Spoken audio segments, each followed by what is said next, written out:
Ang solid. Yung pool nila is 4 feet to 6 feet yung lalim. Tapos may sarili silang lifeguard.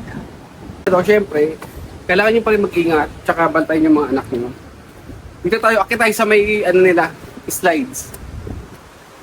So kung pumunta ka rito, maganda kasi tanaw mo yung buong paligid. Ayan o. Tignan nyo naman kung gaano kaganda. Ito yung pinakang pool nila. Napakalawak. And then, slides. Tapos ayun, yung dagat. Diba? Solid. Ganda. Doon kami nakapag-cottage. Lawak ng kanilang area.